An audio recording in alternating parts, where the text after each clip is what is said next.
So I can take out this, or I can take out the Chamber of Sentry. The problem with the Chamber of Sentry is you can remove it and deal X damage to any target. So if they untap with Chamber of Sentry, they can remove our Priest. So I think it's actually more beneficial to just remove the Chamber of Sentry there.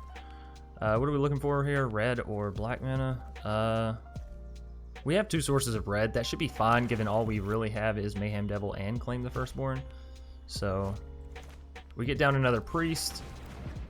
I think we are going Priest Sack. These 2, we're dealing 2 damage, which means 1 goes there. We could have taken out the Crystalline Giant, I suppose. That's okay. So we'll go 1 here, and then the other to the face. They'll have to sacrifice. Do they sacrifice the Mentor? Probably, because it gains them life, right?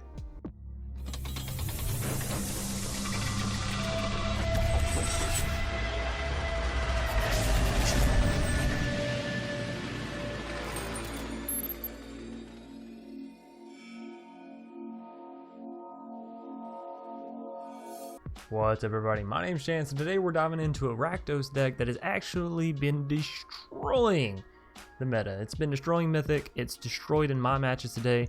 Crokeyz played this deck in the top 100 in Mythic and went undefeated. And so today I'm going to be showing you my matches where I go undefeated, how to play the deck, and maybe some alternative routes if you don't have all the cards in the deck, right?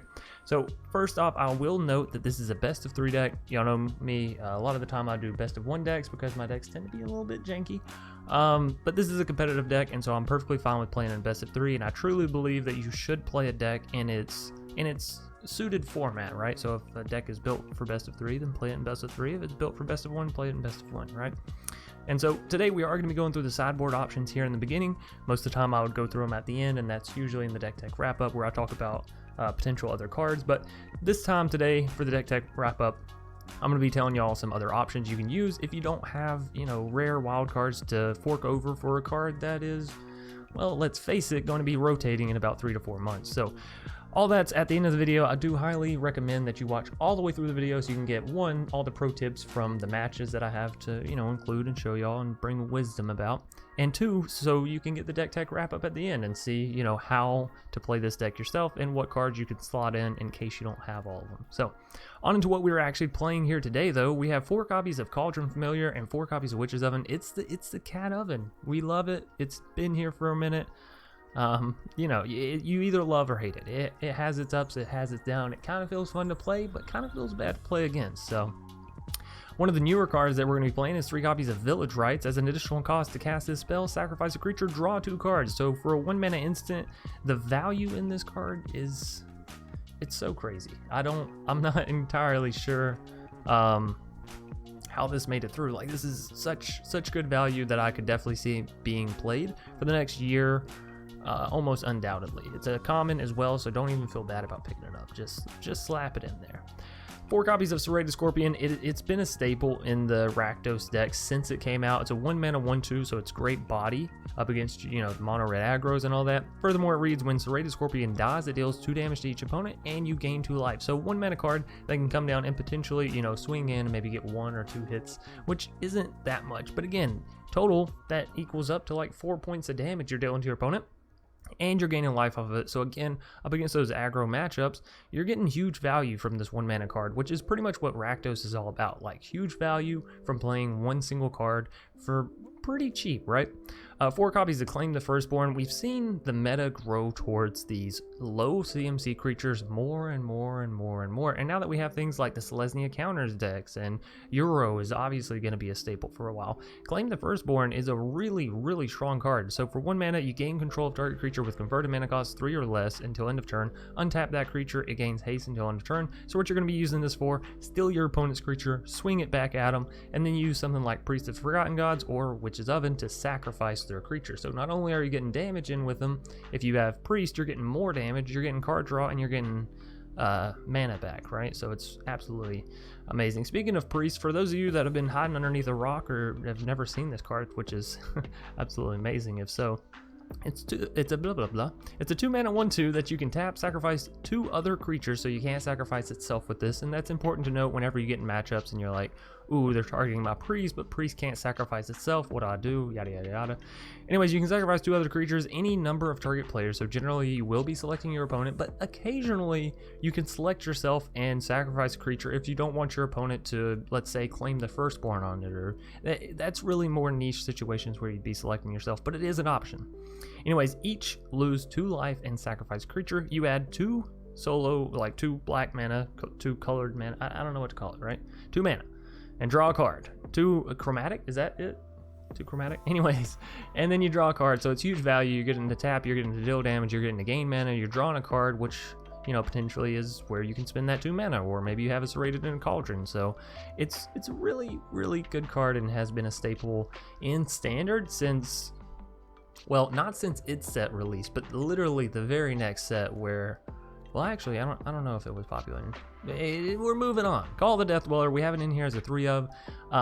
One card that we'll mention later on is Arcfiend's Vessel. I think it's pretty cool with Call the Death Dweller. I just don't know if it's better than what we currently have, given the consistency of this only being a 3 of in the deck, and yada, yada, yada. But it is a very nice card. Return it to 2 target creatures, goodness gracious, with total converted mana cost 3 or less from your graveyard to the battlefield. Put a Death Touch counter on either of them, then put a Menace counter on either of them as well. So this can get back your priest plus cauldron, or priest plus serrated, or any of your 3 drops, which is a really nice benefit, given with priest you're going to be sacrificing them and gaining mana. So again, if you have something like 4 mana, right, then you can play like a Midnight Reaper down, have 1 mana left over, sack with priest, and let's say you sack out your Midnight and your Cauldron Familiar, then you'll go back up to 3 mana and you can use your Call of the Death Dweller to get your Midnight Reaper right back onto the board, right? So kind of a cool little card there, and there's a lot you can do given how cheap it is and what it allows you to bring back. Speaking of Midnight Reaper, this is a 3 mana 3/2, and again, this is one of those cards that's going to be rotating out soon, so you know, maybe you don't pick it up. Maybe you pick up something different. But for the sake of being competitive, if you are looking for the most competitive, you know, version of this deck, this is so solid. Whenever a non-token creature you control dies, Midnight Reaper deals 1 damage to you, and you draw a card. So it's really nice because priest, you sack 2 other things, and then you're drawing 2 cards. And sure, you're losing 2 life. If one of the things you sacked was a Serrated Scorpion, you're gaining 2 life as well, so you're actually not losing anything. So Midnight Reaper, be careful how you play this in the main deck, and when you go to sideboard, if you're up against aggro, this is more than likely the card you'll be taking out, because it can literally kill you. So just be careful, and I would caution against playing down 2 at the same time, given it's not a legendary, and stacking 2 damage to draw 2 cards per death can actually get very taxing, especially if you're in something like a mirror match, right? Moving us down, we have 4 copies of Woe Strider, and because of its symbol, you can't like hover the card and all that at the same time. Anyways, this is a 3 mana 3/2. When it enters the battlefield, you're going to create this little 0/1 goat that you see over there on the side, and furthermore, you can sacrifice another creature and scry 1. You can do this at any time. It doesn't matter whether it has summoning sickness or whatever. It's just its activated ability, which is really, really nice. So what's cool about this is it works very well with our next card, Mayhem Devil, which we have as 4 of. It's 3 mana 3/3, solid stat lines, and it reads whenever a player sacrifices a permanent, so you or the opponent, Mayhem Devil deals 1 damage to any target, which obviously the potential for this is huge, given we have Village Rites and Witch's Oven and Priest and Woe Striders. Now, there is a second part to Woe Strider that I left off because it doesn't play so much into the Mayhem Devil and all that, but it is still a nice little caveat, given you're sacrificing your own creatures, and sometimes you're going to need creatures that you can play back without having them in your hand. Not to mention the fact that Woe Strider, when it enters the battlefield, brings 2 creatures, right? So it's automatically enough creatures for Priest to sacrifice and have her ability go off, which, again, I can't stress enough how vital and how key Priest of Forgotten Gods is in this deck. Anyways, the escape cost is 5 mana, and escape is basically when this card is in your graveyard, you can pay whatever its escape cost is, so 5 mana, and then exile 4 other cards from your graveyard, right?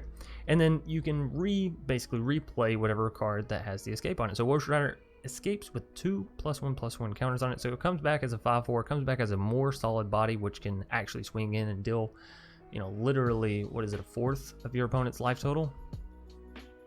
Is that right? 5 damage out of 20?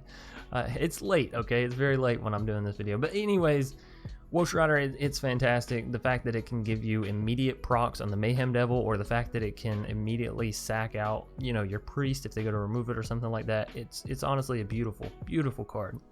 Now, over here in the mana base, Crokeyz, and what I do recommend is the 4 Blood Crypt, 4 Temple of Malice, and 4 Fabled Passage, so you're guaranteed to hit your lands, and for the most part, you're only splashing red, you'll notice, for Claim and Mayhem Devil, so it's not like you need red mana out the wazoo. Now, if you don't have Temple of Malice, I do recommend going for the Bloodfell Caves, as it is very, very nice. And I certainly don't recommend picking up Blood Crypt, as it's going to be rotating soon. So unless you just have huge amounts of interest in Historic, spending your rare wildcards on a land just kind of feels bad.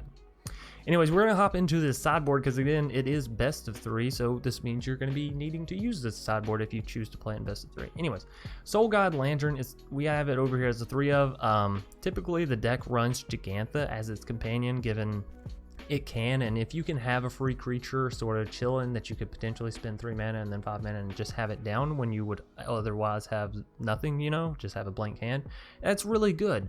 But is it worth that gold? Is it worth that rare wild card to you? You know, to me, not personally, given it's a very small chance that you're going to use that and that's going to cause you to win the game. However, something like throwing in another Soul God Lantern could actually help you draw it more in the mirror matchup. So if you don't have Gigantha, don't worry about throwing it in here. I didn't use Gigantha and the deck worked perfectly fine. If you're looking for maximum efficiency, yes, I think Gigantha is nice. If you have a copy, throw it in, take out 1 copy of the Soul God Lanterns. Anyways, Soul God Lantern, when it enters the battlefield, exile target card from a graveyard. So this is obviously great in the mirror matchups, like I said. It's great against Euro decks, pretty much anything with escape or jumpstart, that kind of stuff, right? Furthermore, you can tap, sacrifice Soul God Lantern, exile each opponent's graveyard, so it's like a very big effect of just wipe everything. Wipe all of their cats if they can't bring them back. Wipe all their euros if they can't spend it, right? And that's free. You just have to tap it. It's 1 mana to bring it down, and then you just tap it, and there you go. Furthermore, you can pay 1 mana, tap it, sacrifice it, and draw a card. So if you are playing it, right, in the deck that you're playing against, they just haven't hit their euros, they haven't hit their cats, and you don't really need this for what it is, and you need the card draw to try to win sooner or something like that, right? You can pay that 1 mana. It's very cheap, and it only comes down for 1 mana, so total at max you're only ever losing 2 mana. It's such a beautiful card. Not to mention, you'll notice the words right after the tap: sacrifice Soul God Lantern. That means that it will proc on your Mayhem Devil, so you know, big brain plays there if you have the right cards down, am I right? Next up, we have Agonizing Remorse. I found this to work very, very beautifully up against the controlling Planeswalker ramping kind of decks, right? Because they're not going to get their Planeswalkers down on turn 3, you know? No, they're not going to, okay? Unless they do some weird, like, ramp into Ironclad Feet and then boom, but for the most part, it's going to be like turn 4, turn 5 where they're getting their Planeswalkers down, and that means you have plenty of time to use Agonizing Remorse, take those Planeswalkers, and exile them. They got a Yugen, put that bitch in the exile pile. No need to see him, right? They got a Teferi, 3 minutes. Oh, go get out of here. So Agonizing Remorse is very beautiful. And again, the matches where you will generally be playing Agonizing Remorse, you'll have no problem taking out Claim the Firstborn, because again, it'll be Planeswalkers that they're using against you, not necessarily the low CMC creatures. That's not to say that Claim the Firstborn won't be good against any of those decks, because some of them run Euros and the Paradise Druids.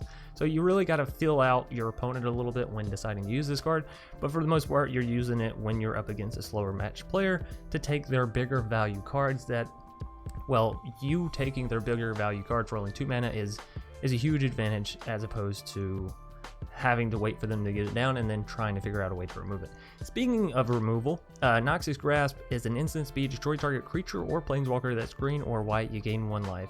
Now, we've seen a huge resurgence of mono green, we're seeing a resurgence of Selesnya. Teferi is a white planeswalker, white blue, you know. So Basri Ket's a white planeswalker. The new Garrick, people are playing that. People have been playing Vivian. This is just an excellent card. And as a one-off, I think it's beautiful. You know, any of those Azorius matchups, you're probably going to be throwing this in. Any of those Selesnya games, you'll definitely be throwing it in.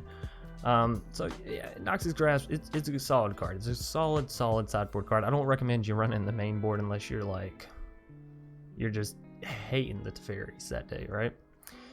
Anyways, moving us down, we have 2 copies of Embereth Shieldbreaker. This is great in the mirror matches that have Witch's Oven. This is great against adventure decks. The Selesnya decks now, they run like Chamber of Century, and they actually run a fair amount of artifacts, so this isn't bad in those matchups either. It's a 2 mana, 2/1, so it's It's not great stats, but it is a card you can sacrifice with your priest, and being able to destroy a target artifact for simply 1 mana is pretty good. Bonus down, we have 2 copies of Scorching Dragonfire. Again, I found this actually to work out best in, 1, the mirror matches for obvious reasons. You're getting to exile the creature as long as they don't have the Witch's Oven or Woe Strider or Priest to tap and sack it, or Village Rites. So be careful. Be very careful if you're using this in a mirror match. But the other great place is kind of alongside the Agonizing Remorse in those control slower matchups, because this can hit Planeswalkers and it can exile Planeswalkers, which means Elspeth Conquers Death won't be able to bring them back. It's honestly some very, very good spice up against control players, and I think a lot of them don't think that you'll Scorching Dragonfire their Planeswalker. I'm not sure, but for the larger majority, I found that sending this to them is actually a little bit better value than just taking out a creature and hoping you can get to the Planeswalker, because generally removing your opponent's creatures is pretty easy. That's what this deck actually does pretty well at, controlling the board state. So you have Claimed, you have Priest, and you have a way to get rid of their stuff. Last but not least, we have Rotting Regisaur, 3 mana 7/6. At the beginning of your upkeep, discard a card. It's a bad effect, but generally you'll be playing this up against the Team of Reclamations, which we've seen are everywhere, and their only real source of removal, and I'm not talking about bounce or whatever, is Storm's Wrath, right? It deals 4 damage across the board wipe shit. It's terrible. Rotting Regisaur avoids that. Now, they also have things like Bone Crusher Giant, so I guess if they Storm's Wrath and Bone Crusher Giant, you're rotting. Well, then they're spending 6 mana to get rid of a 3 mana card, which you can use Call to Death Dweller to bring right back. So, Rotting Regisaur, it's great, and this is a card for when you know your opponent's playing a little bit slower. They're playing the Storm's Wrath, they're playing maybe Scorching Dragonfire, right? Maybe they don't have any hard removal, like destroy target creature, exile target creature. Maybe they just have damaging removal, in which case Rotting Regisaur is really where you want to be, because it's a 7/6. You can put this in for the Midnight Reaper if you're thinking, you know, it's going to be a little bit of a faster control deck, so to speak. I don't know. But Rotting Regisaur is a fantastic card. It's in here as a 4 of, and when you're going to slot it in, you'll want all 4 of those. Trust me when I say that. You will want all 4 of those. Anyways, this has been one of the longest deck tech or deck breakdowns in a really, really long time, but since it was an undefeated deck, or is an undefeated deck, and you know, I'd like for y'all to continue keeping it undefeated, I felt the need to really explain each card, and so that way, if you're new and you're trying to get into competitive Magic, you know, maybe this is a route you choose, maybe this is something that interests you, and I just want everybody to have a full grasp on the deck before watching the matches. Anyways, without further ado, we are going to go ahead and hop into these spicy matches. I'm going undefeated with this in Diamond, going undefeated with this in Mythic. It's a beautiful deck. It's got so many choices, and that is what makes this kind of difficult to pilot. But if you can pilot it right, you will be so very happy and proud of yourself come those victories, right? Anyways, this time, seriously, without further ado, on into the match. Hex Nano going to be our first foe in rank today. I love seeing the Witch's Oven claim the Firstborn off the bat if our opponent's playing any bit of aggro. I don't like seeing the Fabled Passage Bloodfell Caves.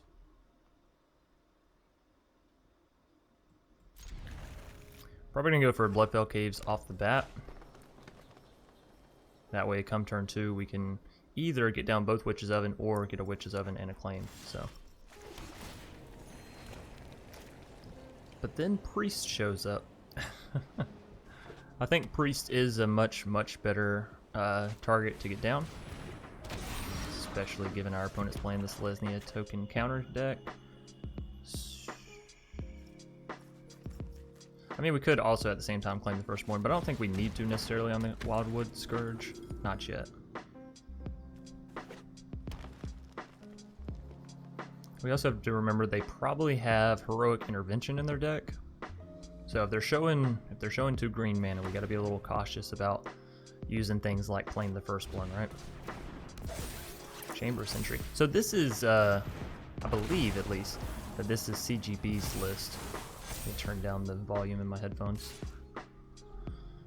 So we're taking the 4/4 on the face, and you know, that's a little bit more convincing that we need that Claim the Firstborn Witch's Oven combo.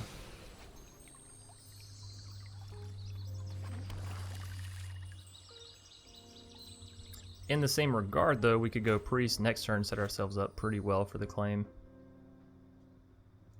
If I claim here, swing in, sack, we do get 2 food. They crack back for 4 anyways.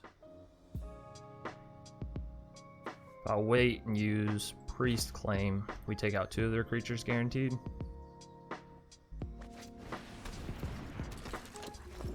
I think setting ourselves up a little bit more will be nice.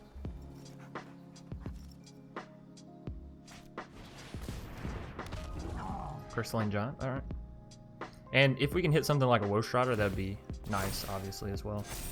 So they're about to crack at us for 7-9 damage.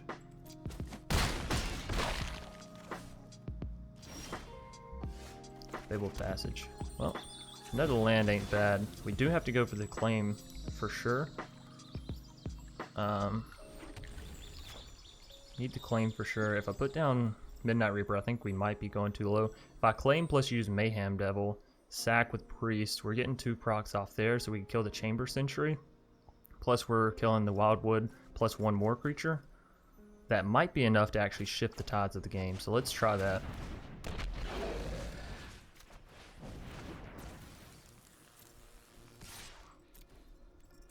Good game. I mean, I will also say good game, but I'm not entirely sure why. Maybe they have something up their sleeve that I don't know about.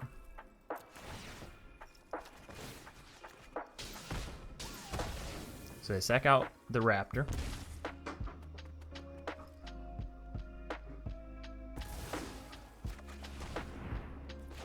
We're getting down both of our ovens. If we had 1 more land, that would have been nice, because then we could have went for the Call to Death Dweller. This is fine, though. A lot of value in our turn there. A lot of value. Okay. And another Wildwood Scourge.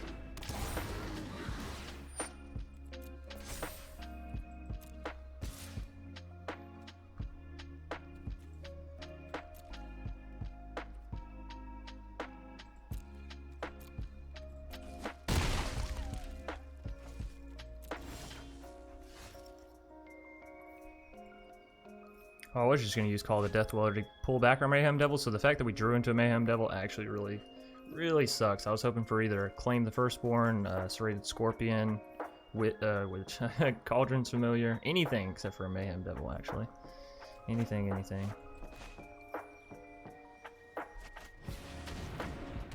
Alright, so let's see. I can use Priest, sack these 2. We, again, deal 2 damage, take out their Conclave, make them sacrifice 1. We have enough mana to call the Death Dweller, bring back a Mayhem Devil to the board, which we can then block with.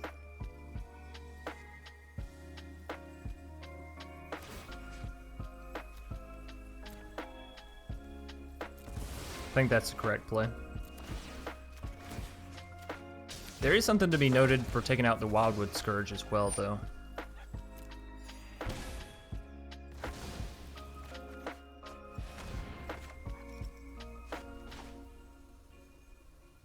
Let's go for a Midnight Reaper, actually.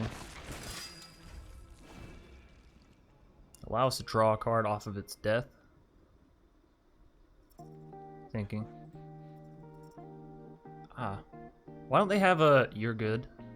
Like, I guess we can say nice. That sort of conveys the same message. Like, hey.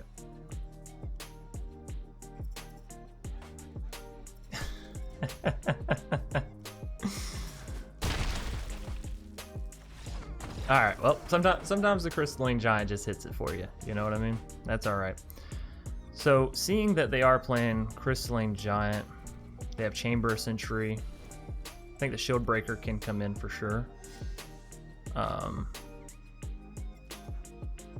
That's good. They shouldn't be playing anything from their graveyard. We want the Claim. I don't think we want the Midnight Reapers. I think they're going to be hemorrhaging us way too quickly early for us to do that. And the Mayhem Devil, though it worked out well for us there, if we can't get it down early and these things get too many counters, it might be just kind of useless. So going for the Rotting might be the right play here. I don't think we want the Agonizing Remorse. But yeah, I don't know if we want the Rotting or the Scorching. Scorching's good because it means as soon as a creature of theirs hits the battlefield, we just immediately destroy it, right?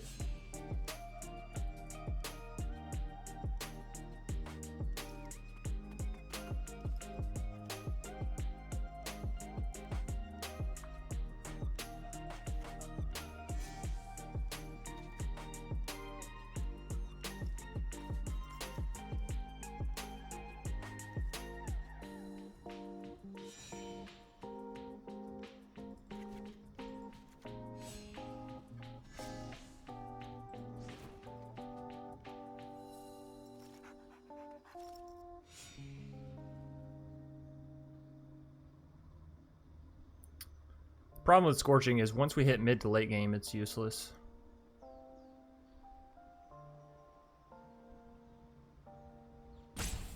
Alright. This is fine.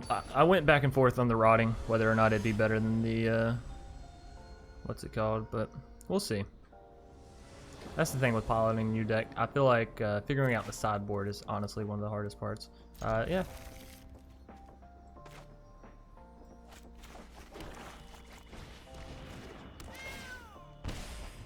Meow. I think we do go for the Priest off the bat, given we know what they're playing here with the Selesnya counters. Oh, and they're going slow.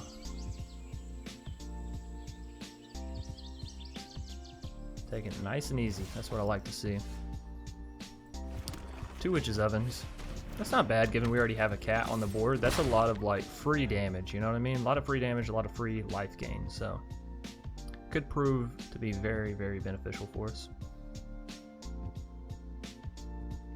And Hex, are you in Diamond Tier 2 or is that Diamond Tier 1? You sly dog, you trying to climb into the Mythic. Which Fox do we like the best? Purple? Purple kind of fits with the deck of Rakdos, yeah? They're also playing the Fox.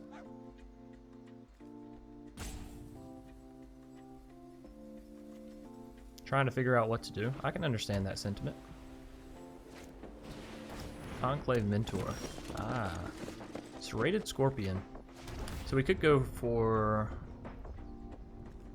Noxus Grasp. I think I am keeping that on top because that's just instant gib on something. Am I going for the Serrated Scorpion, draw into the Noxus Grasp? Like sack, make them get rid of the Conclave Mentor.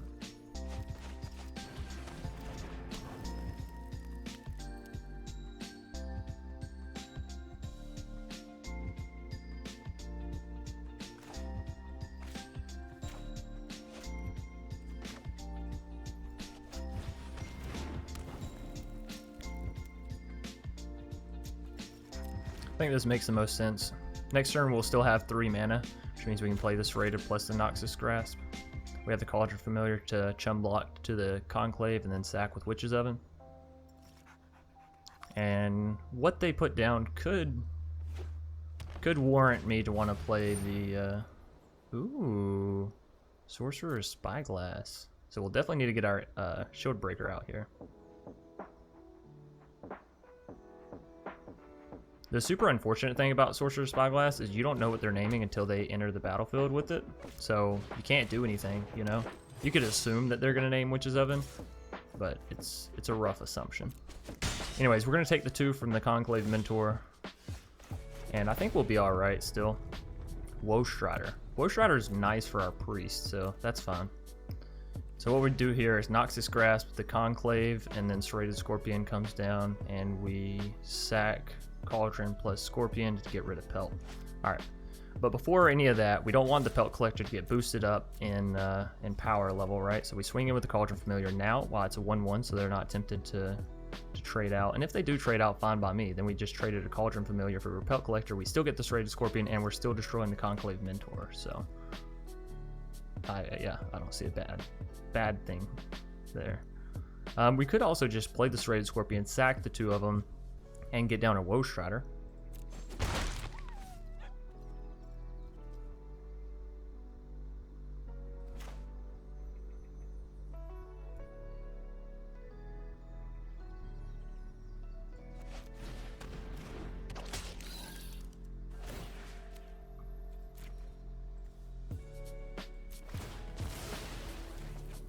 We'll see. We shall see. Because having a Woe Strider down, 1 gives us a body that can block. 2 gives us 2 more bodies on the board that we can then sack with Priest come next turn.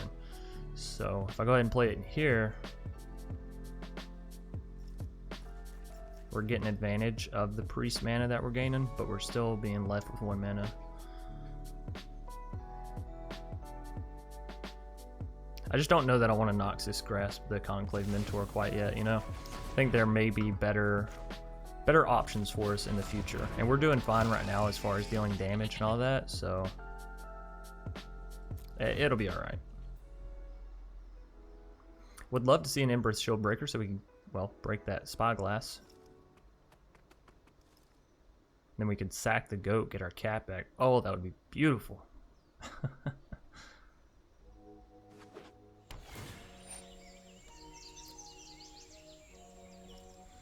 Alright, Hex Nano, what do you got for me? Our fox is going crazy over there. You good? Are you being a good boy? Another Pelt Collector. Sorry, my phone just vibrated. And a Huatli's Raptor, which is going to put the Pelt Collector up to a 3-3. Or, I'm sorry, a 4-4, right? 5-5? I don't know. I don't know how to do math. I just pretend.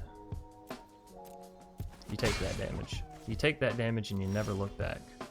Castle Locthwain, not exactly what you want to see there. We can Noxus Grasp the Pelt Collector, so that's good. And I think we should do it at sorcery speed, given, again, they're probably running Heroic Intervention.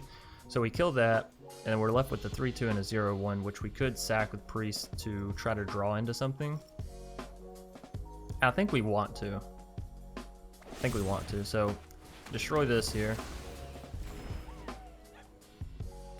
Thing is, am I sacking with the Priest now? Or am I swinging in with the Woe Strider, hoping that they block with Huatli's? I don't want that trade though, do I? Woe Strider for Huatli's? Yes, I do. Yes, I do. That's crazy. They have 2 cards in hand. Of course you want that trade. Given your Woe Strider can escape, that is so much value. Yeah. So they take the damage, and then we still get to tap. Submit. Boom, boom. So we're still getting the removal, and we got the damage. Card draw. Yikes. Alright, 4 card draw. Don't ever forget about your Castle Locthwain when you're like looking at things to do with the Priest mana, by the way. I've done that plenty of times where you're like, well, I don't have enough for Castle Locthwain, but you'll have 2 mana chilling right here, and you most certainly did have enough, you know? We'll see. The Crystalline Giant's coming back down. I don't love to see that, I gotta say. Mayhem Devil. Mayhem Devil is good for us. If we're going to use it, we should get down the Fabled Passage. I'm sorry. We should get down the Mayhem Devil before the Fabled Passage. Let me try to use Coherent Sentences. We actually can't use Woe Strider yet. We don't have enough cards in the graveyard. I think we will after Fabled Passage goes there, though. So I can take out this, or I can take out the Chamber of Sentry. The problem with the Chamber of Sentry is you can remove it and deal X damage to any target. So if they untap with Chamber of Sentry, they can remove our Priest. So I think it's actually more beneficial to just remove the Chamber of Sentry there. What are we looking for here? Red or black mana? We have 2 sources of red. That should be fine, given all we really have is Mayhem Devil and Claim the Firstborn. So we get down another Priest. I think we are going Priest sack these 2. We're dealing 2 damage, which means 1 goes there. We could have taken out the Crystalline Giant, I suppose. That's okay. So we'll go 1 here, and then the other to the face. They'll have to sacrifice. Do they sacrifice the Mentor? Probably, because it gains them life, right? And they saw last time the Crystalline Giant can actually come back on them. Come back on us. Especially if it gains a lifelink counter. Oh, that'd be so bad for us. So yeah, sacrificing the Mentor. They're going back up to 7. We're hitting another land. I don't know what to say, ladies and gentlemen. I don't know what to say. You know what I do know what to say, though. I don't think I should have tapped the castle. Well, no, because we would have only had 2. It got flying again? You're kidding me. Shit. Alright, so we have called the Death Dweller. We have the option of bringing Woe Strider back. If we call the Death Dweller and I bring back Mayhem Devil, and I sack Fabled Passage, we're not going to have enough. If I call the Death Dweller and I bring back like Scorpion Cat, right? Or like Priest Scorpion, whatever. Then we can sack those two, at least take out one more of their creatures. Deal some, heal some.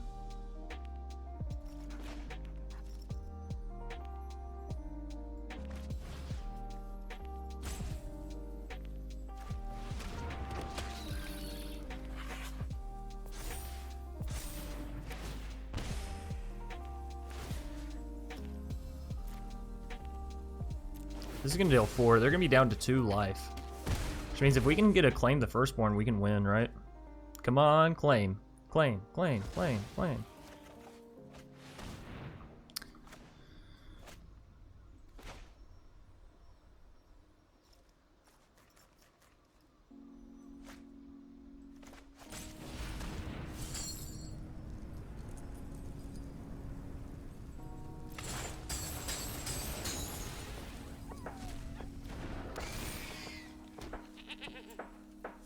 You know, it's real unfortunate because our witches ovens are out of commission. We actually don't have the victory here.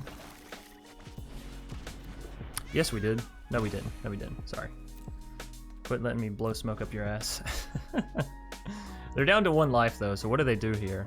You know, pray that Crystalline Giant gets a lifelink counter on it, and then even still, like, they're just boned to priest. So I think we got the victory here. Lifelink. You dirty, dirty bastard. I'm telling you, that Crystalline Giant, it's like it's psychic. What do I need? What do I need? Uh-huh. Son of a bitch. Okay, here's the downside. We can't swing it with the Wosh Rider and just hit them because they will block with Stone Cool. Oh, whoa, whoa, whoa, whoa. No, no, no. Plus side. We do swing it with the Wosh Rider. They block with Stone Cool because they have to, right? And then we can priest. Yeah, we can get rid of all their creatures here. Beautiful. Oh, we also should have swung it with the cat. For obvious reasons. But that's fine. So you allow this to happen.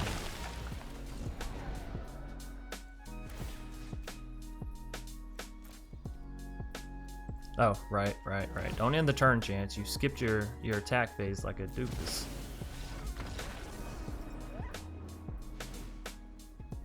Okie dokie. On into a game 3.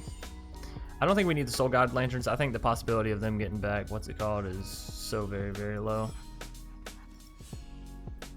I think we did good there. I think maybe throwing an Agonizing Remorse for the Sorcerer's Spyglass would be okay. / Heroic Intervention. But again, I haven't seen a Heroic Intervention, but that doesn't mean they're not playing it. And if I put this in, what am I taking out realistically?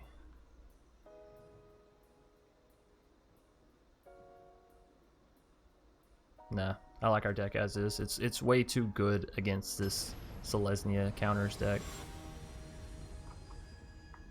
It's way too good just as it is. Alright, Hex Nano. Show me what you got.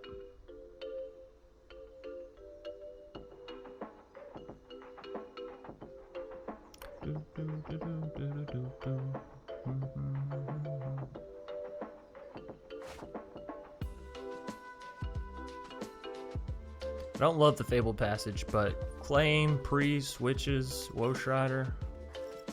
Let's see.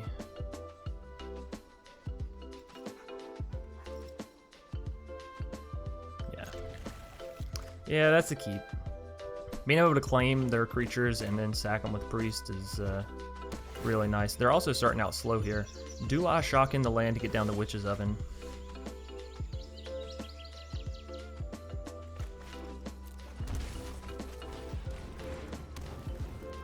Yes. Mayhem Devil is kind of nice, but wouldn't hurt seeing some more 1-drops or some more land even. So this Fabled Passage isn't as oppressive, right? But we're gonna hit another Priest. That's fine. Not necessarily opposed to hitting Priests of Forgotten Gods.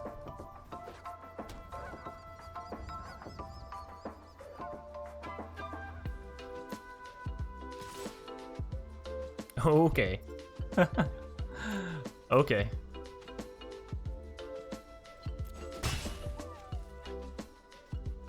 Even if that was an oops, even if they only got down the 1 bit of damage, like, Whatever.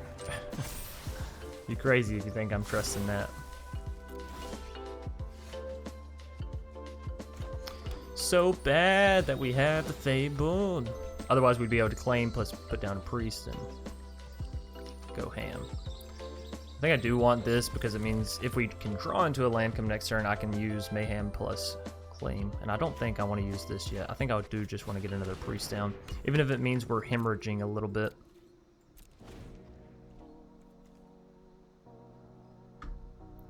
Alright, so we're looking for, honestly, a land would be most ideal. So we could go Mayhem Devil, claim the Pelt Collector, sack, priest plus Mayhem Devil. But that's only 2 damage. So I guess if they play like a Conclave Mentor, it's fine, right?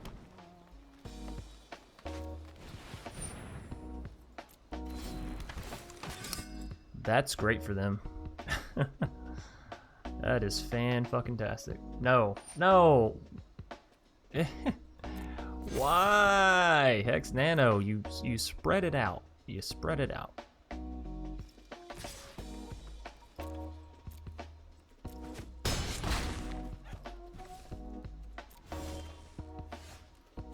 Call of the Death Dweller. We don't have anything in our graveyard to Call of the Death Dweller. I could get down to Woe Strider and not have to sack either of my priests. Still have 2 mana left over. Or if I go claim and then sack, unfortunately, I could get down Mayhem Devil after the whole aftermath of that. You also can't claim a Basri's Lieutenant, so if we claim the Pelt Collector, well, hell, this has to happen.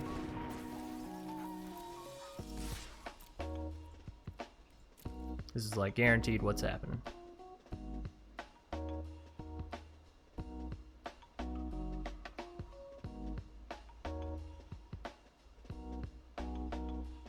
They more than likely just let it go through. But again, this is why you don't put all your counters on one creature, especially up against Rakdos, because if they claim that one creature, you're not even going to get the little token out of it.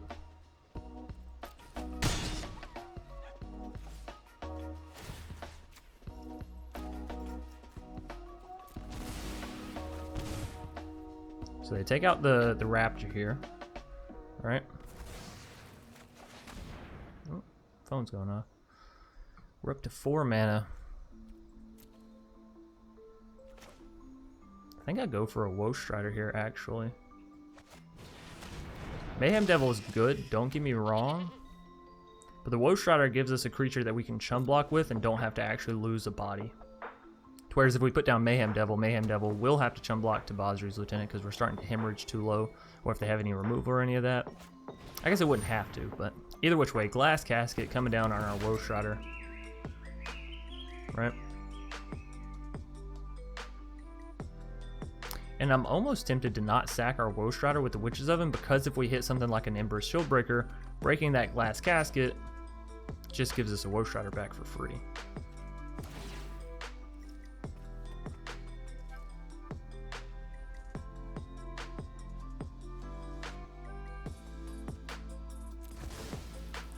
It'll be fun. I think there's more things I want to use my Ember's Shieldbreaker on, like a Sorcerer's Spyglass, right? We also have another Woe Strider. I was about to say, so if they don't get another creature down, we just get to take out their Basri's Lieutenant for the free ski, right? Because Heroic Intervention doesn't give them hexproof or indestructible or anything like that, so.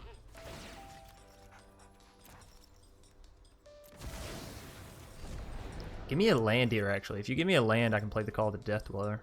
Of course, I can only get back either a Woe Strider or a Priest, so maybe not. Or, if you give me a red land, I guess I could get down to Mayhem. No, Scorpion. That's not bad, because now we can go Cat plus Scorpion.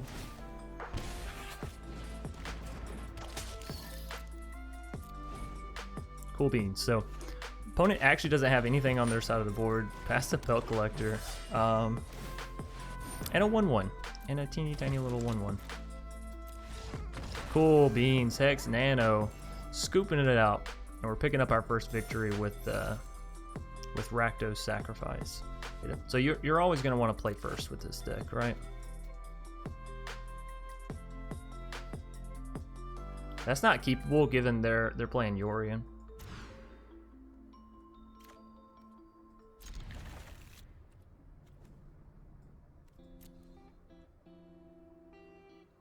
Now they could be playing something like a Jolariel, in which case I'm gonna regret having bottomed that claim, but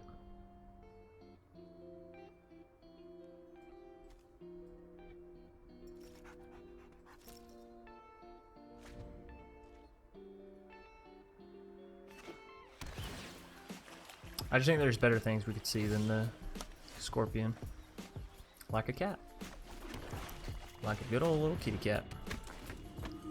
So obviously Priest is like... God, Priest is so good. Priest is so good.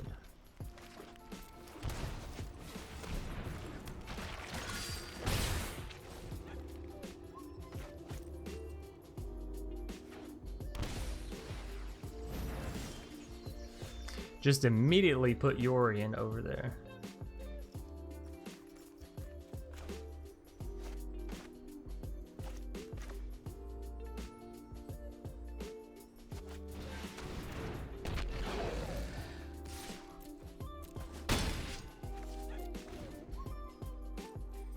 I don't understand that. Like, get to 3 mana, fill your hand with a card that you can't cast for another 2 turns. Really don't understand that one. After 1,000 years, I'm getting the hang of this. Alright. Oh, they have the little fire pooch. Oh, does not like to be touched. Alright, Temple of Malice. What are we scrying here? Claim? No.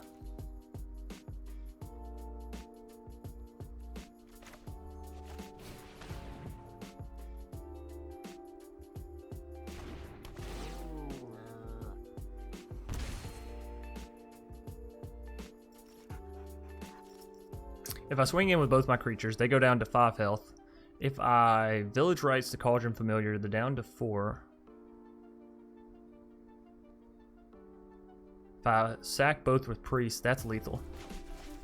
Alright. And again, they do still have Teferi, which can phase out something here. We'll see.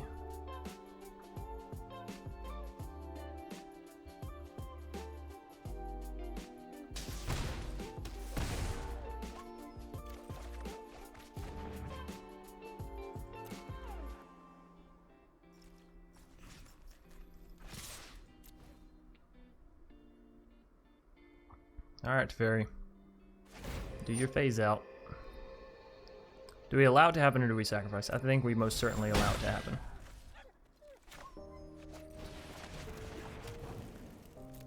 Alright, so we could have had lethal there, which taking someone from 11 to 0, not a bad proposition.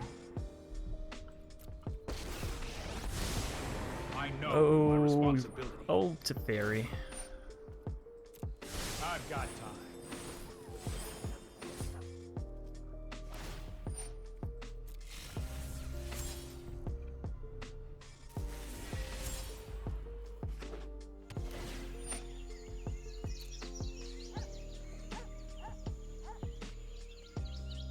Don't we still have lethal though?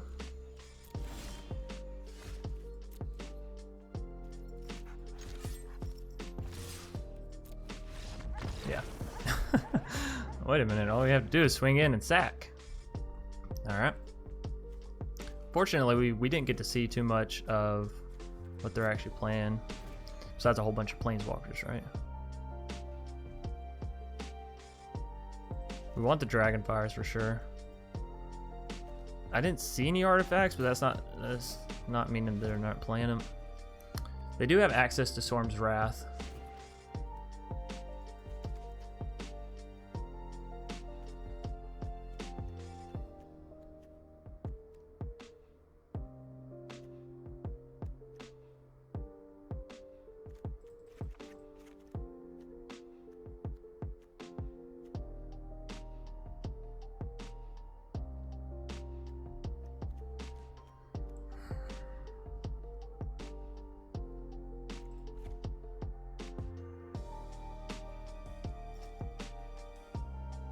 Let's see.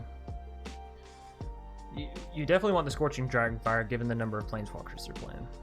You definitely want the Agonizing Remorse because, again, the number of Planeswalkers they're playing. Claim, if they're playing Yorion and they're playing higher level creatures, then you don't want to claim it. Or if they're playing like little 1/1 tokens, I guess you may not really want to claim those either. Of course, Claim does have the added benefit of if they bounce us with 3 mana Tef. I don't want to be using Claim as a haste spell. Do I prefer the Mayhem Devil or Rotting Regisaur? I think I prefer the Mayhem Devil, actually. Because they can just phase out Rotting and it's done, but if they phase out Mayhem... Oh, same thing, it's done, huh? But Rotting doesn't give you anything come the next turn, right, when it unphases. Alright, so Mayhem Devil is, I think, better in this matchup. When do you play Rotting Regisaur? Is that, like, up against Temur Reclamations? Right, because they have things like Storm's Wrath?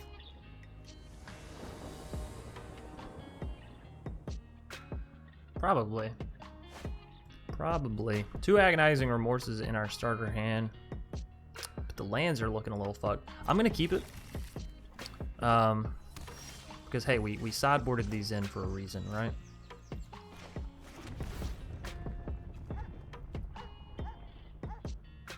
Lands plenty. 1, 2, 3, 4. If I want 4 lands. Yeah. Yeah, I could.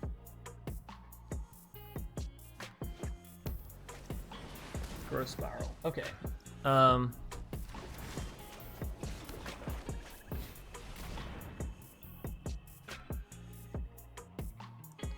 Very well.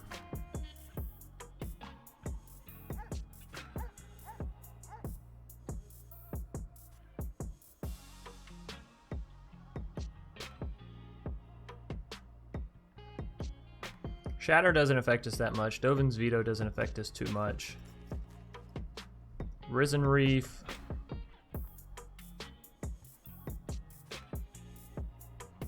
And we're hitting the Yugen later, so it's between Tef and Risen Reef. Risen Reef gives them more card advantage, which, let's be real, you don't want your opponent to have. Tef doesn't.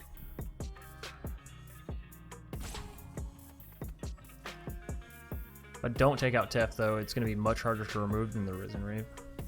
I really should have seen that coming. Yeah, you should have, Tef. You really should have. Alright.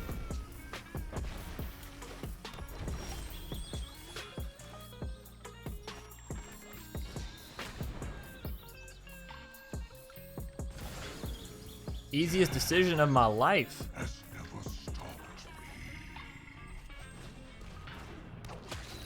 Easiest decision of my life. I like how they got the option to sideboard, but chose to leave in their Dovin's Veto. That's a curious choice. Well, come on, Bloodfell Caves. I need you to hit the board. Let the bodies hit the floor. I want to get the Midnight Reaper down if I can. This way, if they go to Shatter the Skies or whatever, we can actually get some good card draw off of it. And we don't have any sack outlets for Mayhem Devils right now anyway, so this is alright. This is all good.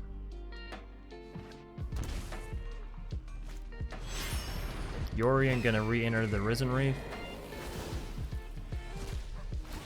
So what are we looking for here?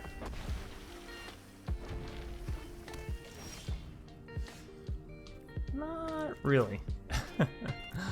The game said another land? No, I don't think so. Now we could swing in with the Serrated Scorpion for the simple fact of trying to draw cards. I almost want to say that that's worth it.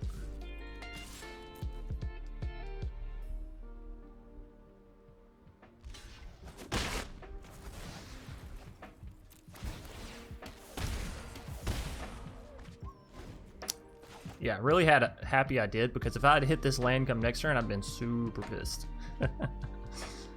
No! Of course, it is my fault, I guess, for keeping so many lands. Shatter. Shatter in my dreams, shatter in my sky. Happy I played the Midnight Reaper down, though. Awesome. Those are some cards. We're going to be up to 6 mana, which means we can get down 2 Woe Riders or Woe Rider Mayhem. Probably Woe Rider Mayhem. Now, they do still have mana for Dovin's Veto, but we're not playing any non-creatures, so... a little bit of a yikes as far as that goes. Alright, back to it. So they have literally two dead cards in their hand. Those Dovin's Vetoes will not get used unless I go to play a Witch's Oven, and they have mana up.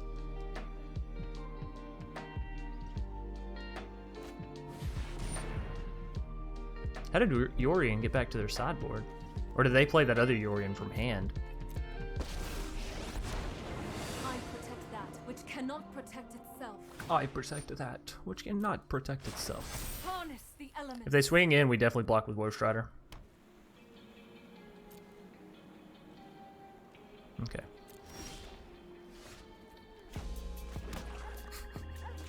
Is this evil or is this evil?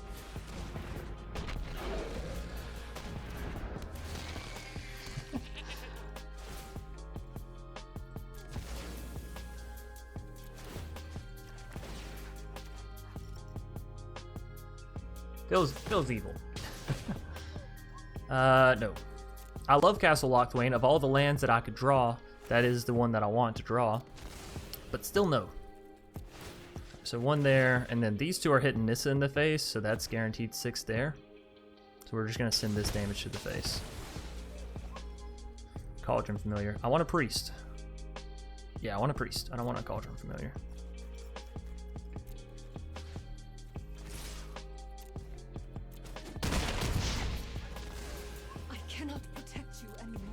You can't even protect yourself, Nissa. Of course you can't protect him. Alright, so Yorion's coming down. Yeah.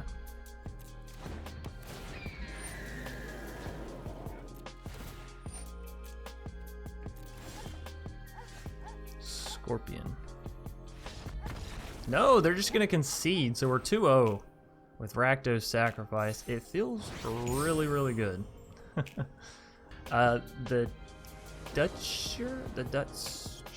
I don't know. Play first. Always play first. Oh, man. This is so hypey. I would like to see generally a Priest somewhere in this mix. Or some red mana so I can rest assured that I can get down the Mayhem Devil. But this is okay. You have the Cat Oven off the bat. We're 1 mana away from getting to the other stuff. I think our opponent's playing the same deck. I think this is going to be a mirror match. Indeed, it is.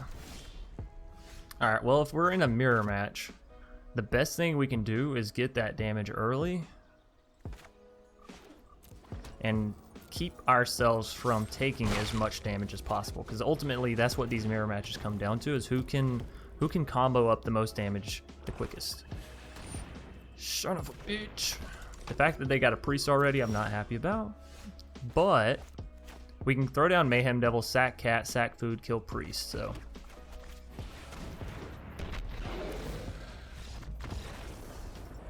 Well, that wasn't easy, game 1. So Scorching Dragonfire is obviously very good up against our opponent here. Soul God Lantern, obviously very good. I don't know about Agonizing Remorse. Now, you can exile cards from their hand/graveyard, which is great given, you know, the use Call of the Death Dweller and all that kind of stuff. In a mirror match, what is the least effective? Midnight Reaper, because we don't want to be taking that much damage. Claim is good for us, because we know they're playing all less than 3 CMC creatures. Village Rites is good for... No, Village Rites isn't good for us, right? But Village Rites is only good if we get it and they don't have a Mayhem Devil or a Priest or anything like that down, right? So I almost want to remove the Village Rites.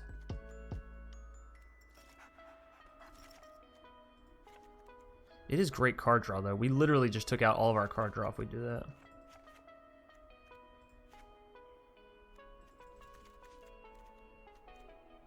Maybe you don't play the Agonizing Remorses. Maybe they're too slow.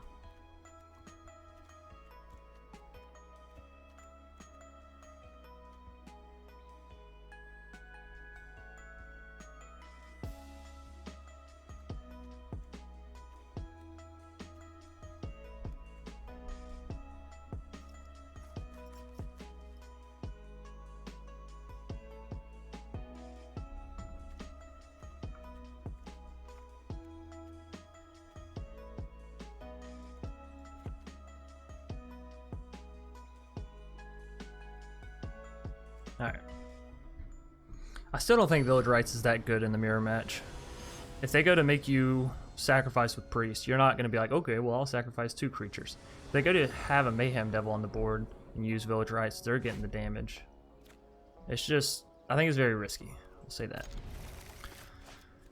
As is this starter hand, but hey, I mean, they kept a hand with Fabled Passage, so can't be that bad, right?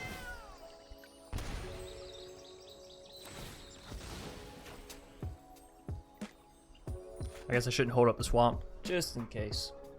Of course, they're not going to be able to get down a creature on their turn, right? No, they could. They could get down a cat or a scorpion, priest. Tons of things they could get down. Priest. Can I get an oven? Woe Strider. No.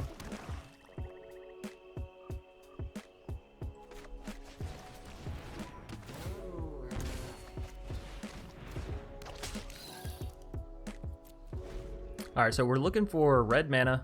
We're looking for our own priest. Red mana. Oh, baby. Now, we can't do it quite yet where we use the Woe Strider to claim and sack the Mayhem Devil, but we can set ourselves up for it.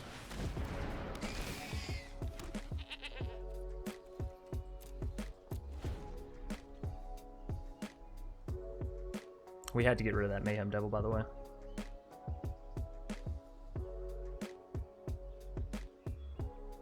Of course, if they play another creature and use their Mayhem Devil like we were using ours in the previous games where you don't worry about it so much, you sack it out.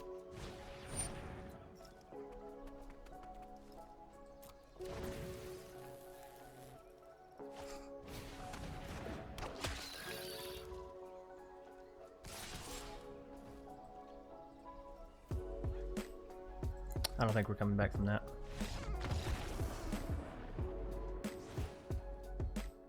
They're about to wipe our whole board and we had only 1 drops.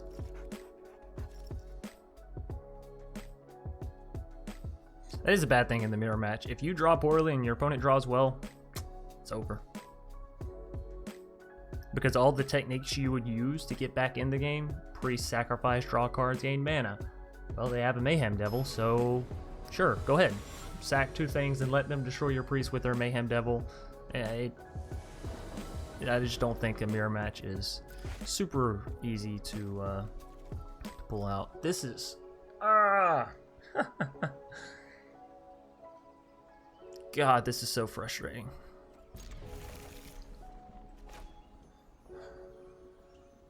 Alright.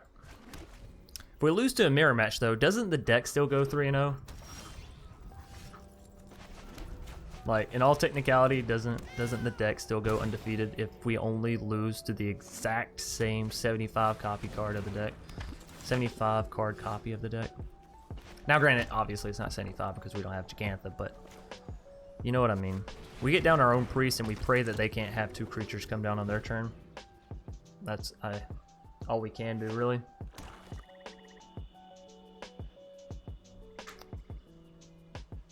What are we looking for? There's a priest. If they can get down...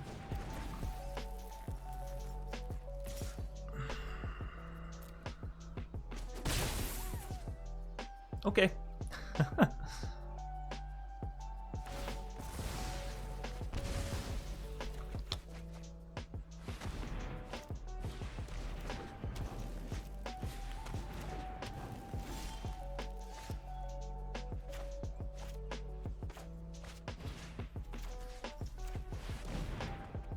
If they have another priest, I'm done. Or another priest. If they have another fucking another fucking claim, I'm done. The amount of times they've hit us with the fucking claim off the rip is stupid. This is also kind of stupid. Alright, well, we lose. Yeah, we lose. The best thing we can do is throw down Woe Strider, sack with priest, sack out Woe Strider. All they have to do from there is use the Mayhem Devil to kill our priest, which they will do, and then sack out the Mayhem Devil. They get to keep priest. We lost everything. I mean, it's the only course of action that we can actually do, though, so there's no getting around it. After that, I guess we could play Cat Village Rites.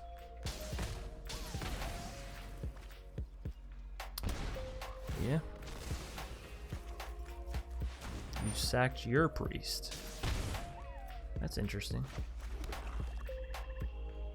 No, that couldn't be red mana because that would be too fair, ladies and gentlemen. If we got to play down some valuable fucking cards, it would be insane. Insane in the fucking membrane.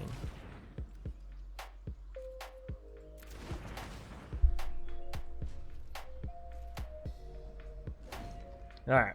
Hate mirror matches. Fucking hate them. Oh my god, I hate them. They cause me so much stress. Because I'm like, I'm not playing bad. I know I'm not playing bad.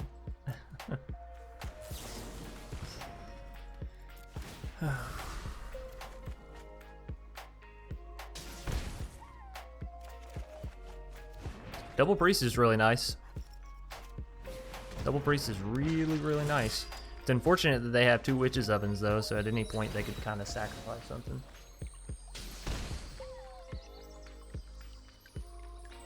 We're up to 5 mana here. Could go Priest, Mayhem Devil. Could go Double Priest. Could go Woe Strider. I definitely don't think Woe Strider's the answer. Double Priest makes it a lot harder for them to remove, you know, having a priest on our side of the board. And Mayhem Devil means that next turn we could have 2 Mayhem Devils, which could be like how we pull ahead in the game, right?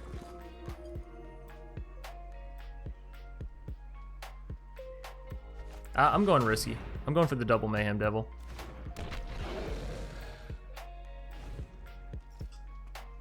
I think it's riskier, but it's a much higher reward. They're putting Gigantha into their hand?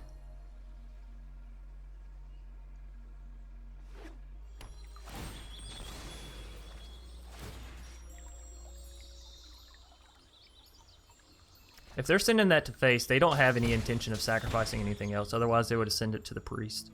If they had sent it to the priest, then we would have sent ours to their Midnight Reaper. Correct?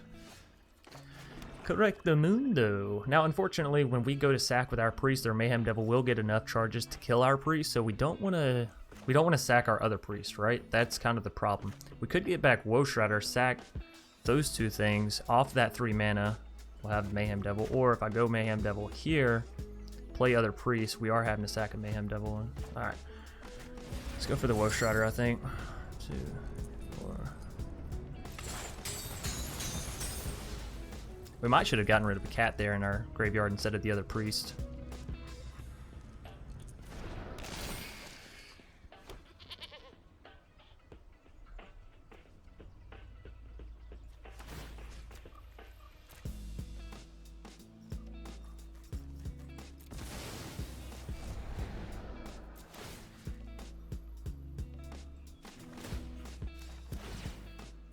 All right, they take out our priest. Yep.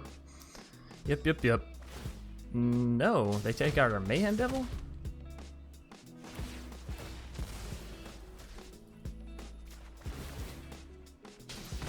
Still doesn't make any sense because they're losing their Mayhem Devil here.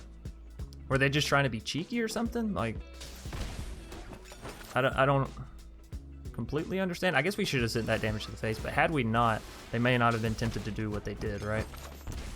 So we're good there. We can get down a priest. They do have food, so they can gain up life that way, but we definitely have control over the board state now, which is, you know, fucking nice, given the amount of stuff we've been through in this game. All right, so Mayhem Devil.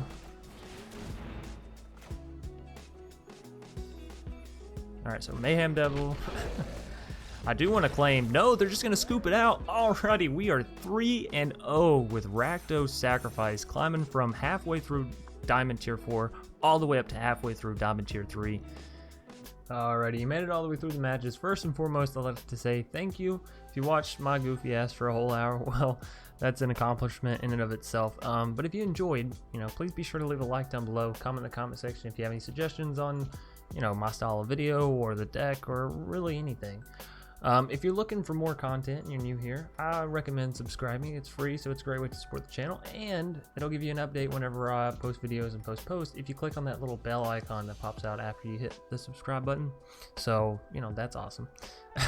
If you're looking to catch us play these decks live, hop over to twitch.tv/DrSpelican, toss a follow. We try to go live most days of the week. Realistically, it happens like 4 or 5 days. You know, that's just me being honest. If you're looking for a Discord community to join up with, down in the description of every video, there's a link. There's a lot of good links down there, actually. Hint, hint, wink, wink. I recommend you check the description of every video and see if it has something that you might have a question about already down there. Anyways, on to this deck tech wrap up. This is an interesting one because we're taking a look at an already highly competitive deck. And the reason you're here is because you want to play it highly competitive, right? You don't click on an undefeated deck in Mythic because you don't want to play competitive Magic at a high skill level, right? Unless you just love yours truly. So I tried to think of some options that were similarly competitive, but maybe can make it a little bit cheaper, or could be some good rotation proof cards for you to throw in there. So quite a lot to go through here. I don't recommend you swap any of these out with any of the cards that are already in the deck if you already have them. You know, this isn't me saying that these are better, just that these are other options, so to speak. So first up, we have Whisper Squad, and I know this may sound weird, but I know whenever I first started playing Magic, budget to me was like, I can afford commons, but my uncommons I was even like trying to save, you know, because you don't just want to go unload all your uncommons. Even when you are a budget player, the uncommons is sort of your bread and butter, right? That's what your most of your decks are. So you don't want to be spending a ton of uncommons if you're not completely sure on a deck. So if you're not completely sure, you know, maybe you don't get the Cauldron Familiar, although I don't know why you wouldn't have it at this point. Whisper Squad, I just felt like I should mention it as it was once run in these Rakdos decks. I think it's still semi-solid, being the fact that you can pay 2 mana and pull out another one. But again, if you have these other cards already, I don't recommend it. It's not super great, but since it is a common, I wanted to mention it for everyone that's like, ooh, commons, let me see some good commons.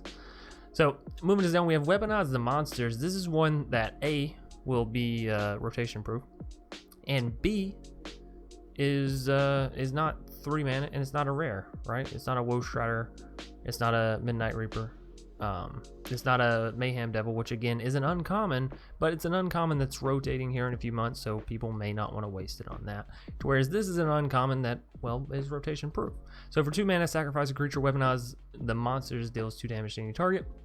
This gives you something to sink your mana into from Priest of Forgotten Gods. If you get to the end of the turn and you just don't have anything else, and 2 damage to any target is no joke. That's some good removal, or, you know, good to the face damage. So all in all, very nice, and kind of goes with one of the other cards that I'll be talking about here in a second. Crokeyz, again, it's not that this is a cheaper option. It's just that this is a rotation proof, very good option, okay? So it is a Mythic, it's very expensive, so if you're not 1000% sure on wanting this card and wanting to play it in more than just this deck, because that's what I recommend if you're going to spend a Mythic, then don't pick it up. But if you are and you're excited, Crokeyz, when it enters the battlefield, you're going to sacrifice it unless it escapes, so it's just like Euro for those of you familiar. Whenever Crokeyz enters the battlefield or attacks, each opponent discards a card. Then each opponent who didn't discard a non-land card this way loses 3 life. So basically, if they discard a land, then they... I'm gonna mess this up, okay? If they discard a land, they lose life, right? Who didn't discard a non-land. So yeah, they have to discard a card that's not a land in order to not lose life. If they discard a land or nothing, they lose life. So it's a little complicated with how they worded it, but just know that that's how it works. Again, it's a 2 mana card that comes down. As soon as it comes down, before it sacrifices itself, you can use Priest or Witch's Oven or Woe Strider or Village Rites to sack it out yourself, and then get the added benefit of whatever they're having. Not to mention the fact that Mayhem Devil says whenever a player sacrifices a permanent, Mayhem Devil deals 1 damage to any target. Well, Crokeyz automatically sacrifices itself. So even if you don't have any sack outlets and you have a Mayhem Devil down, you have some damage. So Moving us down, we have Lotus of the Dream Den. This is a 3-mana card that has been played in a lot of these Rakdos decks because it's kind of like a constant Call of the Death Dweller. Now, it does mean that you can't play the Woe Strider and the Mayhem Devil and the Midnight Reaper, so you're at a bit of a disadvantage with your top-end creatures. But again, if you already weren't planning on playing Mayhem Devil or picking it up because it's an uncommon that's going to rotate, or, you know, similarly with Midnight Reaper because it's a rare, it's going to rotate, and then you just don't want to pick up Woe Strider for whatever reason, this is perfect for you because it's one card that allows you to chop off 3 upper cards that you're having problems dealing with, and generally the 1 and 2 slots you should be able to find a bit cheaper cards, commons, uncommons, that sort of do similar effects as one another, maybe not so bountiful. I think Priest is one of those cards that you're going to want if you're playing this deck. That being said, Priest is rotating soon, so if you're going to play this deck, play it now. But at the same time, I'm not trying to get you to push and spend your wild cards in a deck that's going to be rotating in a few months. Anyways, moving us over, we're taking a look at some of the cards specifically from Core Set 2021 that we can add in here. Archfiend's Vessel, it's a really, really cool card that can be comboed with your Call the Death Dweller. So if you want to kick this up to 4 mana or you're playing your Lotus, Archfiend's Vessel is really, really nice. So it's a 1/1 with lifelink that reads, when Archfiend's Vessel enters the battlefield, if it entered from your graveyard or you cast it from your graveyard, which obviously with Lotus and things of that nature you would be, exile it. If you do, create a 5/5 black demon creature token with flying. So there's a cool little combo here where you play down 2 Archfiend's Vessel on, you know, play 1, turn 1. Turn 2 comes around, you play another one, and you say, well, Chance, you still have 1 mana left over, and I say, I know. And that goes to your Witch's Oven, okay? So on turn 2, you have 2 Archfiend's Vessels down in a Witch's Oven. You sack one of the Archfiend's Vessel. Come turn 3, you sack the other one with your Witch's Oven, and then you call the Death Dweller and you bring both of them back, giving you 2 5/5s with flying on turn 3. So 10 points of evasive damage by turn 3. Which is, again, crazy. It's a little hard to pull off given you need 2 of these cards, 1 of this card, and 1 of this card pretty much in your starting hand. So obviously the probability of it's very low. It is still very, very fun when you get it off. And Archfiend's Vessel is only an uncommon, and it's down there in that 1 mana slot that you really want creatures like this where you can sacrifice them and not feel bad about it, right? Moving us down, this is one that I personally found interesting, and I would kind of like to try to make it work. And this is the one that I was talking about with Weaponize the Monsters that might be kind of cool with it. Anyways, Chandra's Spiraling is a 2-mana 1/3 that reads, whenever a source you control deals a non-combat damage to an opponent, Chandra's Spiraling gets +1/+0 and gains double strike until end of turn. And you say, well, Chance, this is for a Cavalcade deck. We all know that. And my question is, given that you can deal non-combat damage so easily with this damage, Cauldron Familiar, Serrated Scorpion, Priest of Forgotten Gods, Mayhem Devil, need I go on? Actually, I can't, that's all of them. But given you can deal so much non-combat damage in this deck, it feels like it's not bad, because even proccing this once, it goes up to a 2/3 and gains double strike. Well, you have 4 points of damage out of a 2-mana creature that you don't really mind if you sacrifice, because again, if you have to sacrifice it, you're only losing a 1/3. You can bring it back with Call of the Death Dweller. It works with Lotus. It's rotation proof. I don't think it would go necessarily into this exact deck, and you just take out all the Midnight Reapers and throw in Chandra's Spiraling.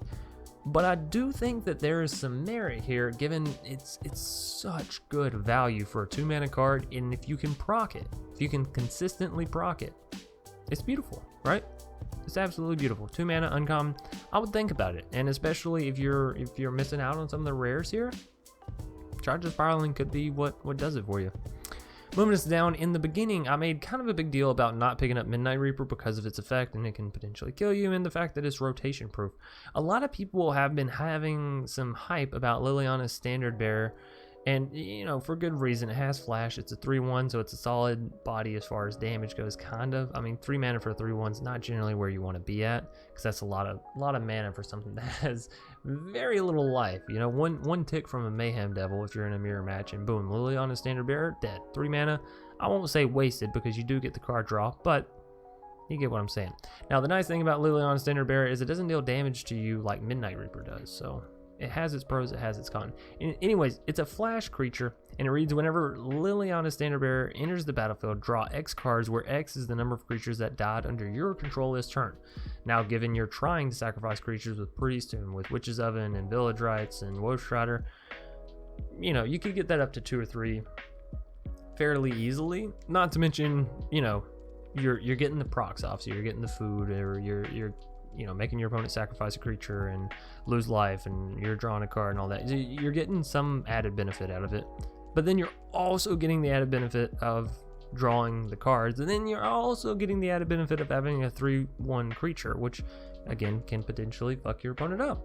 So all in all, I think there's some merit to this card. I don't recommend how do I say this? I don't recommend, if you're looking for a replacement for Midnight Reaper, that you go necessarily pick up this card, because I can't wholeheartedly tell you, yes, this card will see play, because it's 3 mana, and 3 mana flash, or 3 mana in general, is very expensive. The flash and the effect on the card is what makes it so powerful. It's not the stat line. It's not the stat line, everybody. I'm sorry to tell you that. But, you know, if you can make it work, you can make it work. But I can't morally tell y'all to go spend your rare wild cards, because it's of equal value, so to speak, right? Moving us along, we have Slaughter, Priest of Magus. And this is a rotation proof card, and if you're looking for a replacement for, you know, Woe Strider or Midnight Reaper, something like that, this might do it for you. But this is a little... it's a little different. So whenever you sacrifice a permanent, Slaughter, Priest of Magus gets +2/+0 until end of turn. So it can go up to a 4/2, which for 2 mana is insane amounts of damage, right? Furthermore, you can pay 2 mana, sacrifice another creature or an enchantment. Not that that really plays well with us, but you know. Anyway, Slaughter, Priest of Magus gains first strike until end of turn, so it has the ability to swing in, have that high power value, and not die to the lower, you know, lower value creatures. The reason why I say this is interesting, because you can sacrifice a ton of permanents in one turn, and with Priest you can end up sacrificing your permanents, removing all their creatures, and then just having their face completely open for the Slaughter Priest to get in for, you know, 6 points of damage, because if you use Priest you're automatically sacrificing 2 creatures, so kicks this up to 6 at the very least, not to mention if you have Witch's Oven as well or whatever, you know. So this card can get up to being very powerful, but the tricky thing is it only has 2 toughness, sorry, and it doesn't have any trample. It doesn't innately have any first strike. It can gain first strike, but it doesn't innately have it. It doesn't have flying. So this card's biggest problem is how invasive it is, right? How much it just has to go to the face with it. So if you're gonna play it, I recommend using things like maybe Shadow Spear that you can equip to it, and if it dies, which, let's be real, it's Magic the Gathering, it might die, you won't lose the equipment to it, right? So you always have the option of just throwing a whole bunch of enchantment auras onto Slaughter Priest and giving it menace and lifelink or whatever, you know, whatever the fucking auras that you're thinking. But the problem is, whenever Slaughter Priest dies, if you get into that situation where you really need to sacrifice it with a priest, you're gonna feel terrible getting rid of all those enchantment auras. So I recommend something, get out of here sideboard. I recommend something like a Shadow Spear, where if your creature dies, you can still re-equip it. It gives you trample and lifelink, which is honestly not that bad. Not to mention it also gives your creature +1/+1. So even if you're throwing this on something like a Mayhem Devil, you have a 4/4 trample lifelinker. It's beautiful. If you manage to escape a Woe Strider, you know, a 5/4 creature, and put that on it, now it's a 6/5 creature with trample and lifelink. It's pretty good. It's pretty good. Anyways, those are my semi-suggestions. Again, it's hard to make suggestions when a deck is already so competitive, but I hate saying, no, there's nothing you can change about this deck. No, there's plenty you can change, and I'm sure there's even more that I haven't seen here that y'all are going to let me know down in the comments below, because y'all are awesome. But these are my, you know, personal, let me look and see what I could swap around in the deck, and whoa, just gonna bounce my mic to Texas. Anyways, see what I could swap around in the deck and see, you know, what other routes I could potentially come up with, which was honestly, you know, very fun. I'm enjoying these deck tech wrap-ups because they allow me to see the game through a pretty new light. Anyways, thanks everybody so much for watching the video. Again, I can't express it enough times in a row, enough days in a row, whatever, however you want to say it. the amount of appreciation I have for the day in, day out support of everybody. Really, it's beautiful. The game is amazing. The fact that y'all bring so much love and hype to it is amazing. And the fact that you can watch my dumbass for an hour is, again, amazing. So, thanks everybody. Leave a like down below. Subscribe if you're new here. As always, I'll see y'all either later tonight or tomorrow. Hope you're all having great nights, great afternoons, great days, whatever time it may be, wherever you are. Peace.